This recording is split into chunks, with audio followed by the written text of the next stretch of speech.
Hello class 10 children. Now today, as you all know, we are doing digital documentation advanced, the unit of part B. Now today we will be studying about working with tables in LibreOffice Writer. Now first of all, what is a table? A table is a grid, an arrangement of cells in rows and columns. So you can use the table to format all or part of your document into rows and columns.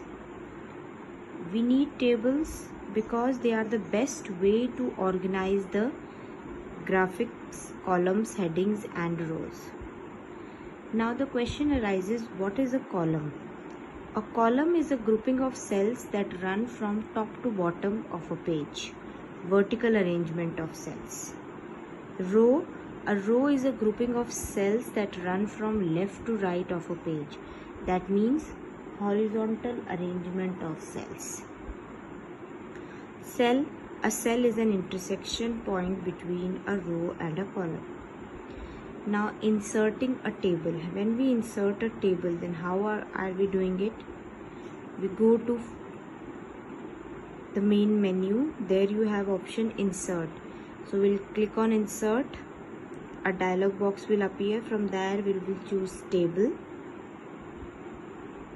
and then table option is there. Now this will display the insert table dialog box. In this dialog box we will be entering the number of rows and columns that we need for the table, and then we click on insert. So our table is formed.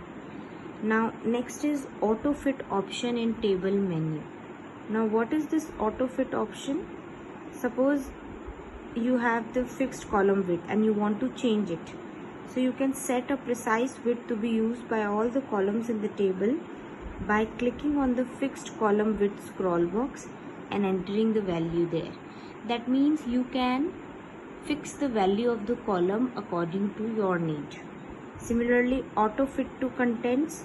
You can choose auto fit to contents, which enables the words to widen the columns based on the contents you insert in them.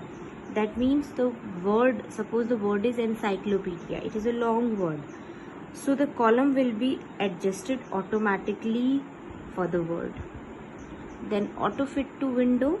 You can choose auto fit to window, which adjusts the width of every cell based on the width of the screen of the individual viewing it.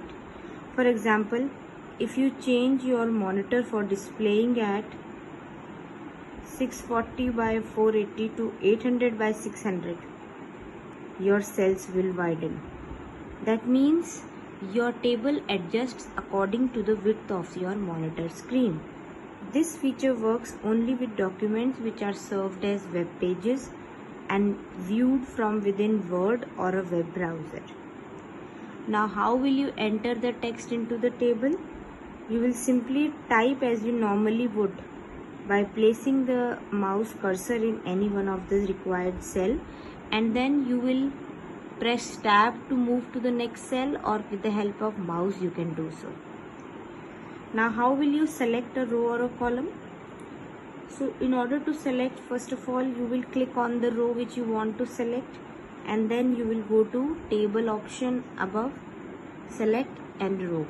Similarly, for selecting a column, you will click anywhere in the first column, and then you will choose table select column from the menu. Now next is adding images to a table. Suppose we want to add some images in our table. So to do so, what we will be doing, we will position the mouse cursor in any cell where you want the image to be added. Because a table is a collection of various rows and columns, so images will be added in cells. Then you can go to clip art to select any image from there if you want the image to be downloaded from the clip art. After selecting the image, click on insert clip art button to insert the image in that particular area. Apart from that, you can insert images from the computer also. So you will click first of all in any cell, then you can right click. There you have the option to insert the images from the computer,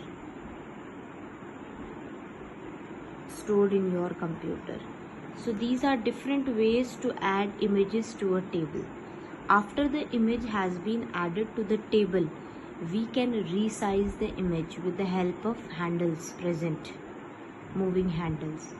So resizing the image will help us to give a proper shape to the image, whatever we want to adjust in our table. So children, this is about tables, how we can insert table. Then next we will be discussing more about tables, that if you want to insert any new row or column in a table, how will you do so, how will you merge cells in a table, how you can merge columns, how you can format the cells. So all this you have to study about LibreOffice. Some details of LibreOffice were there in part A also. So the same version of LibreOffice you have to download. So that is all for today. Thank you and have a nice day.